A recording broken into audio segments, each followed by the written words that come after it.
I think if I hear you call me Becky one more time, six-pack, I'm gonna pop your tops. All six of them. Who are you?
Hey, this is Matt once again. Welcome back to another review. There's another paid request, this time from Frame by Frame.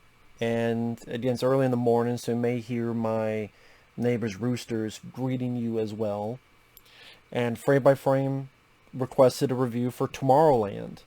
Now, for those interested in requesting pretty much any type of videos, topics, reactions, commentaries, re-reviews, randomness, pretty much any type of video, if you like, feel free to send it either directly to my PayPal or join my Patreon. Both links are down below in the info box. But Tomorrowland, I know my friend Michael CP reviewed it, but I didn't rewatch his review until after I saw this film. And then I saw his review again, and I agree with his assessment. I can't say I hated the film, but I wasn't really a big fan of the movie. I think there's potentially interesting ideas about a group of characters seeing this hologram of this other land, Tomorrowland, that as a haven for technological advances to hopefully benefit mankind and let your imagination, your creativity soar. Again, it's a hologram, and then to go to the real place afterward. It's a bit preachy, though, and I think it has some awkward bits of editing, pacing. I think not... George Clooney is in the film, but he doesn't come in... He's at the very beginning, and then he doesn't come in until like an hour into the movie. I think that's one of the movie's biggest mistakes. Biggest mistakes. Because the way it opens up is very... I would say the opening of the film... I would not be surprised if director Brad Bird, who did films like The Incredibles, if this was something that was shot after the fact. Or it's like, hey, I know George Clooney's not going to appear for an hour into the movie, so we got to put him in the first 2 or 3 minutes so that the audience sees and hears Clooney until they see him again. Whet their appetite until they see him an hour later. Because the opening is not needed. Like, you could cut the opening out of the movie, and it would actually work better. Because the opening takes place in present, and it's George Clooney talking to the camera, trying to explain to the audience how the future can be scary, but then this girl off camera won't shut the fuck up, and keeps interrupting him, and he's like, can I finish a thought? Because she's optimistic, he's cynical, they keep arguing as he's trying to explain to the camera, and then you have this dial going backwards, doomsday clock. The girl got annoying real quick for me because she wouldn't shut the fuck up. She kept interrupting George Clooney. I'm like, I don't give a fuck about you, bitch. I give a fuck about George Clooney because he's the best actor in the movie. Although I do like Hugh Laurie because I'm a huge fan of House, the TV show House MD. But getting back to... Because after that, it starts with a flashback. 1960s, New York World's Fair, where this little kid, who's George Clooney's character as a kid, He comes in because Hugh Laurie and company want inventions and ideas. This little kid created this jetpack. It's not working the best, so Hugh Laurie kind of blows him off. But this little girl says, "You made this yourself, huh?" Gives him a little pin. Follow us to the ride. It's a small world. He does. Cascades down. And then one thing leads to another. He's either the hologram of this Tomorrowland. I'm guessing it is. Because then they go there. Either because it's like another dimension type of thing. So I don't know if it's that part was a hologram or he was really there. Whatever. There's some decent creativity. The effects are not the worst. They're pretty decent. I like this friendly looking robot that helps fix the kid's jetpack. I like the design of that robot. Yeah, there's a lot of shit that would be like, what the fuck? Like, this shows the kid testing his jetpack at his home. He crashes the ground, crashes through a fence. The kid's neck should have been broken 5 times, but he's perfectly fine, no scratches. It's like, smashed through a fence. This kid's like 10 years old. But I guess he's got the Man of Steel body or something. Because again, he does that, no scratches. I mean, your neck should be a fucking pretzel. Or when he's in Tomorrowland, he's falling, get to a jetpack, making the Rocketeer jizz in his pants. But it's like, okay, yeah, whatever. It is what it is. And then he's with hope, optimism, and I don't mind this section, despite the little's like, okay, yeah, the kid would be dead. But if I let that go, I'm like, okay, potential, that optimism that was a part of the ethos of the 60s, that we're going to get better, things are going to get better, only they got worse. But hopefully things will get better. And then it cuts to modern times with the teen girl. I forgot her name. Her dad's played by Tim McGraw, the country music singer. She has a little brother. She's an optimist. Her dad works for NASA, losing her job. So she wants to fuck up the thing that wants to put a demolition man on the NASA place that her dad worked at. She gets in trouble, goes to jail, gets out. There's this little pin thing. The same thing that Clooney as a kid in the 60s had. She touches it, shows her this hologram thing. What the hell? Goes to a spot open, presses some more, sees all these advancements in technology, the pin breaks, and then she has to go on her journey to Houston to fix this pin, and then things go on from there. This is when the movie, the beginning of the film, I'm like, this is awkward with talking to the camera and then trying to be this banter, arguing off camera with this lady, this girl. That should have been cut out. Start 1964 New York World's Fair. That beginning never really comes back into play later. Because there's never a point later on where Clooney's like, let me talk to you. No, that never comes into play. It takes one out of the movie. Some movies can do that well. Deadpool, Ferris Bueller's Day Off, talking to the camera, breaking the fourth wall. I don't think this needed that. It just screamed, we need George Clooney in the film before you gotta wait for an hour for him to come back. And even my neighbor's rooster's like, yep, they fucked up. The biggest fuck up to me is making this girl the lead. I don't think she's that great of a character. It's just, okay, she's an optimist. She's not the worst character ever. She's not the worst actress ever. She's just a really blasé, boring character. Not awful, not terrible, not the worst. Just boring. Just a boring character. And that's your lead. She's just an optimist.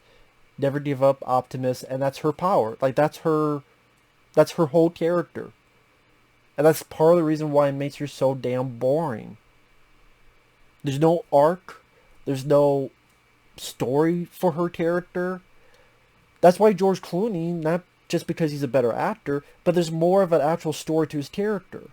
And the way the movie should have been, in my opinion, is concentrate on George Clooney's character. He should have been the actual star of the fucking movie. You have the New York World's Fair, 1964. Ease up on the kid doing a fucking Man of Steel Superman, crashing through fences and stuff, but being perfectly fine. You can ease that. Again, there's ways to do that. But the rest of it, okay, that's fine. He's filled with awe and wonder, the sort of the ethos of the 1960s of optimism, what's going to happen in the future for the betterment of mankind, and things are going to get better. Sadly, they got worse. He's filled with hope and awe and excitement. Smash cut to modern time, and maybe like the kid's holding something. Smash cut, boom. Many, many years later, person's holding the same thing. Maybe it's the pen, but you cut and it's George Clooney, and he just tosses it aside, and he's much more cynical. He's much more depressed. He's much more cranky, which they kind of do in this film an hour in, but that's a mistake. It's an hour in. Right then you're intrigued. Wait a minute. What happened? What's going on? How did this come to be? Why did this happen? Wait a minute. He was this kid. That's the kid. That's his same name. Yeah. Okay, my brain, that's the kid grown up. Why is he... How did he turn from this hopeful optimism, gun-ho about inventing, to this guy who's given up and is cynical and don't give a shit anymore? What's happened? Boom. Audience is intrigued. That's a story to tell. What happened with that? An arc of him regaining that optimism of the past. That's a story for the character that you can tell. I would think Brad Bird would know this. This is maybe one of the many reasons why this film is forgotten. As soon as it came out, people forgot about it. It didn't do that well at the box office. It wasn't too big of a critical darling. It's not the worst movie I've seen. That's why it's not a rant. I like George Clooney. I didn't mind his character. When he showed up, I liked his acting. There's an action set piece I don't mind for its creativity. There's other elements, like when the girl, she's in the open plains, touches the pen. There's some creativity. Like she's on a monorail and she sees like a ring of a pool that people dive in and then go through air, dive into another pool, go through air, dive to another pool. You know, elements like that. I'm like, okay, interesting idea. The effects for 2015, not too bad, not too shabby. I've seen much, much worse. Apparently my neighbor's roosters have seen worse, but I've seen much worse. I've seen much worse effects.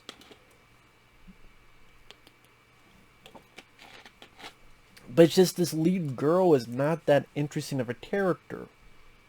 There's really nowhere for her to go as a character. And George Clooney is that much more interesting. And being a actor helps as well. So I do think that's the biggest mistake. If you have that opening in the World's Fair, you cut to George Clooney and you follow his character through his eyes. And if you want the girl, fine. You can have the girl, but we're with George Clooney and we're cynical like him and we're understanding more why he's cynical. Maybe the audience can appreciate and understand, because the audience is much more cynical. Even 2015, much more so now. And so then you're seeing how this girl behaves and he's loosening up, and then that's a way for the audience, a trajectory to go. No, they don't do that. Instead, for the next almost hour, well, after the opening, probably, after the World's Fair, probably the next, maybe 40 minutes to be fair, like 40 minutes, we're with this girl, and she gets this pin, and like I said, she goes to jail. Her dad, Tim McGraw, the country singer. Why is it Tim McGraw? Like, we need to get this country singer as her dad. Why? Surprised they didn't get Billy Ray fucking Cyrus.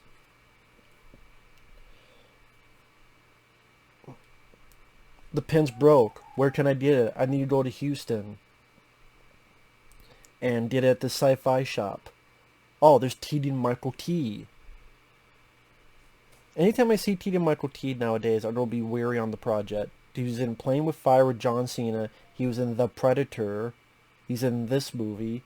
I'd rather watch this movie than those two movies, but it's like Keegan-Michael Key, I'm going to be more cautious if he's in a fucking movie. Well, I didn't mind, there's some I didn't mind him in, but lately, going to be more cautious. He helps run this sci-fi shop. He opens the door, Star Wars music starts playing.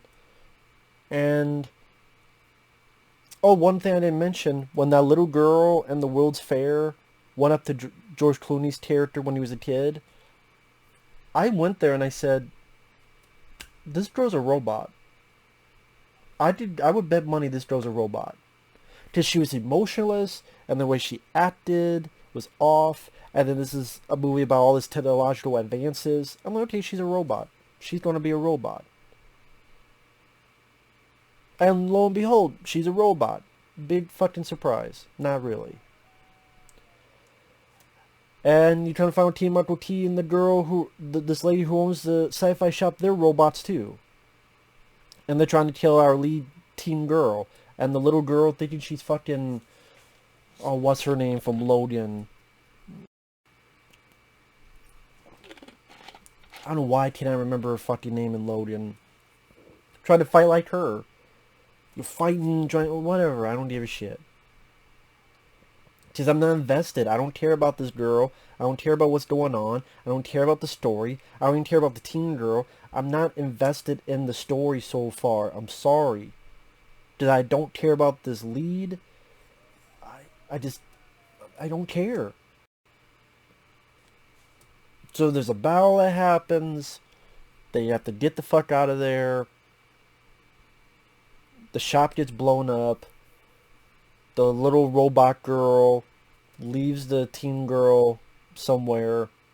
She goes to this house. It's George Clooney. Finally, like an hour into the movie. And he's grumpy. And Brad Bird, he has some weird directing choices. Like, when we first see George Clooney, he's talking to the girl. Now, the way Brad Bird is filming it is that Clooney's looking down, but the sun is, like, here. Right behind him. So then, it's shadowing Clooney's face, but the light is blinding the viewer's eyeballs.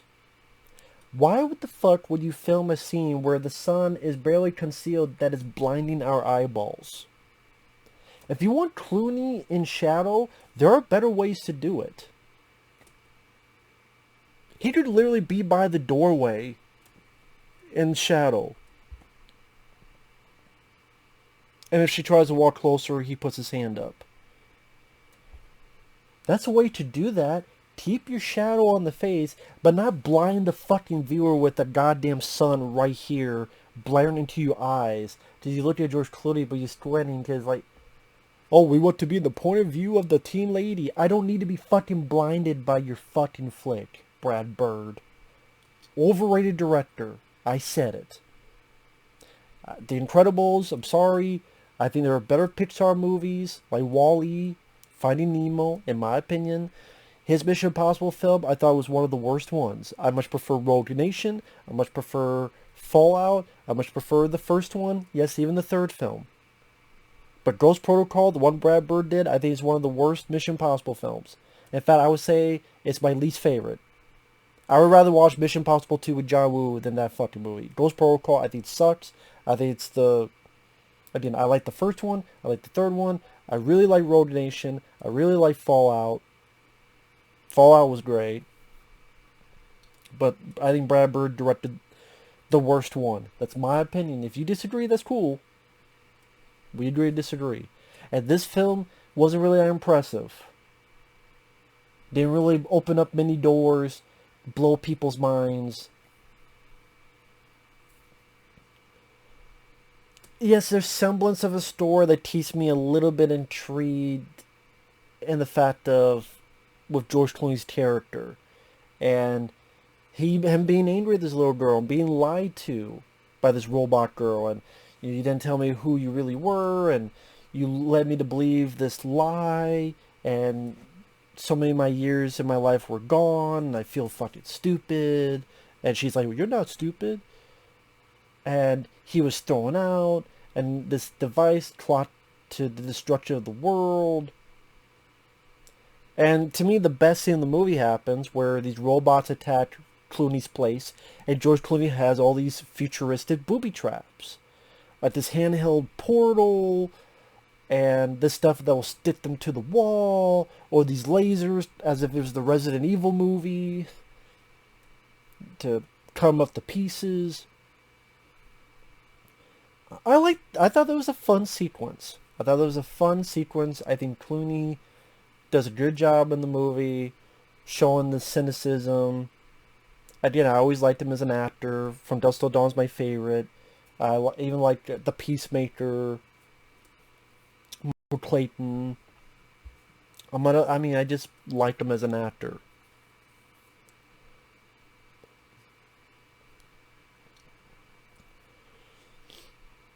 They escape.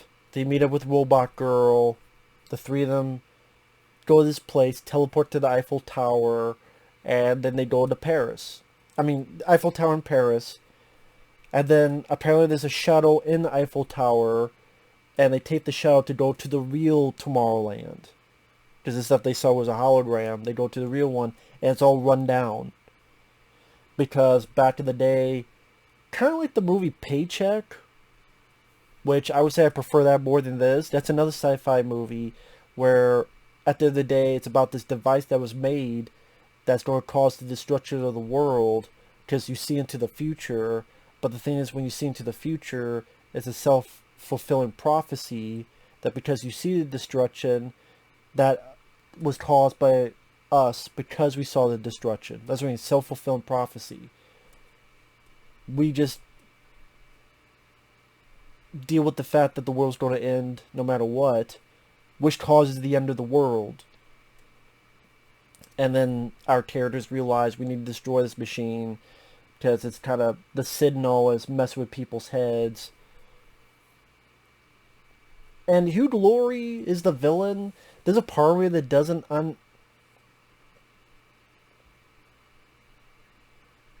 like Hugh Laurie. I think he does a good job in the scene. I can see his point of view that we did all this to save civilization. We figured let's warn people, show us collapse. And they would get together and be like, yes, we're not going to go out that quickly, that easily. But no, what did you do? You embrace the apocalypse. You just won't take the hint. I thought Hugh Laurie did a good job, and sadly he's right. He got a point. His character's got a point. That's it, like Hugh Laurie isn't really that wrong. But that's the point of the film is idealism, optimism. It's a bit preachy. It is a bit preachy. I get the sentiment though, but it is preachy. You get this bit of a battle scene. George Clooney fighting Hugh Laurie.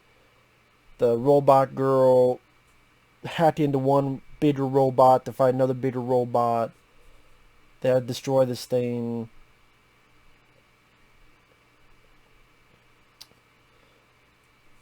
And again, it's just there's certain decisions that Brad Bird did as a director that I'm confused by. Like I said, the beginning of the film, which when the girl does meet George Clooney, it's not like it goes back to the beginning where Clooney's now talking and maybe be like, okay, he's talking to a camera or he's recording something. That never gets followed through when the girl meets Clooney. It's like that's completely forgotten. Even the one countdown clock thing is forgotten because then the countdown clock is just on the computer screen instead of this like device that physically goes back. The numbers go back. Unless I missed it. But like that opening did not need to be in the film. Shining fucking blinding light in our eyes when we first see George Clooney, that's not needed. if you want to keep them mysterious in shadow. There are plenty of other ways to do it. A spoiler alert, super spoiler alert, the robot girl takes a hit, saves George Clooney, is dying. Now, hey, the sadness, Clooney grew up with this character and she's dying, but that sadness is dissipated because the robot girl goes through the whole fucking history of them together and she takes like 10 minutes to die. I have a message for you. And the message goes on for literally like 5 minutes. I say 10, but literally like 5 minutes.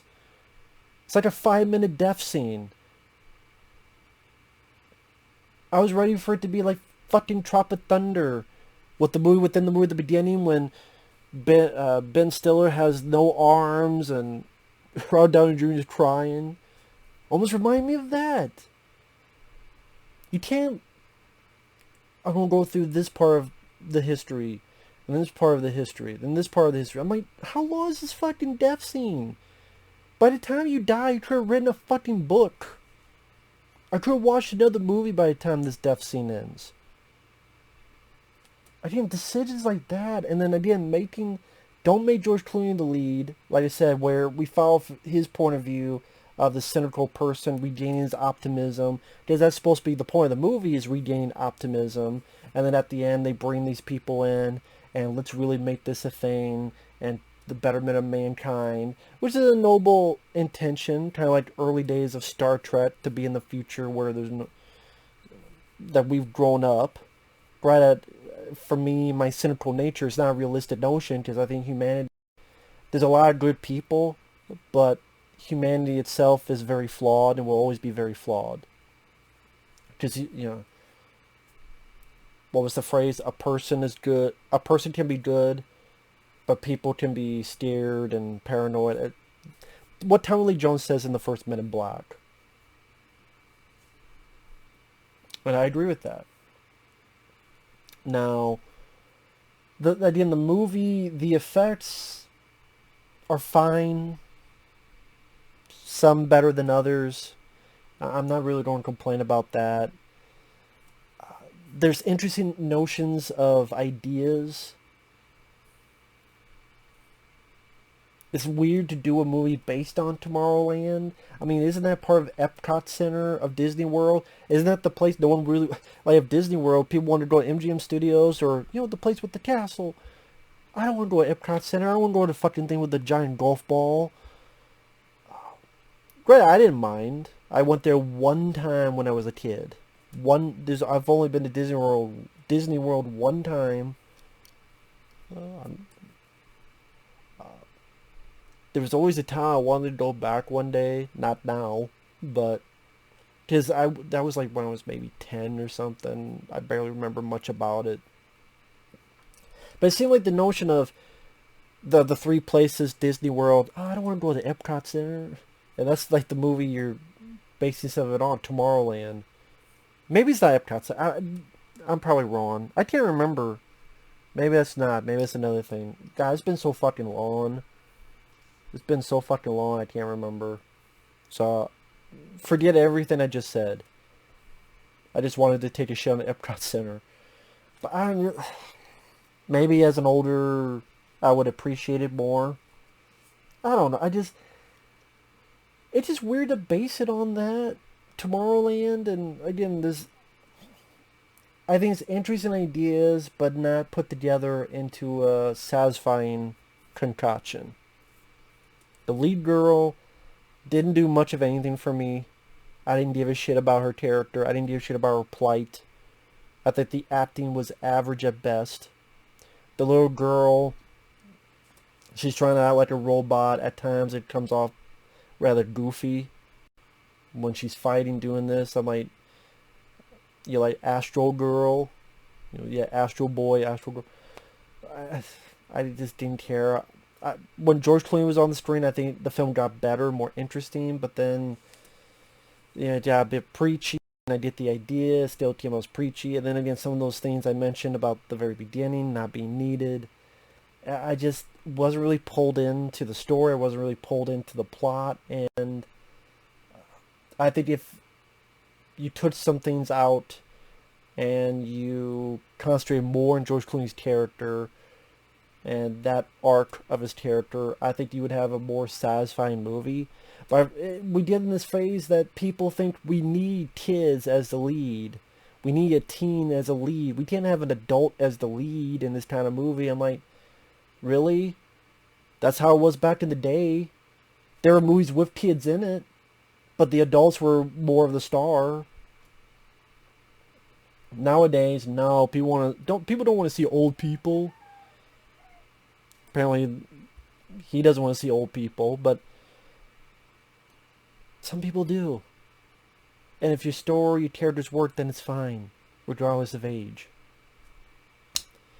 Yeah, Tomorrowland, I think, is not a film I'm not going to remember this film a month from now. A month from now, I'm not going to remember this film. So I'm going to leave here. I'm going to kill my neighbor's rooster. I'm going to cook it. I'm going to fucking eat it. And I'll come back and do some more reviews. No, not really. But I will go out. I'm going to kill him. I'm going to blow his fucking head off with my gun right here called Bang. Not really. But anyway, I'd rather talk about that. I'd rather talk about fucking roosters and cock-a-fucking-doodle-doodles than Tomorrowland. So I guess maybe that says a lot. Thanks for watching. We'll see you guys later. Bye-bye.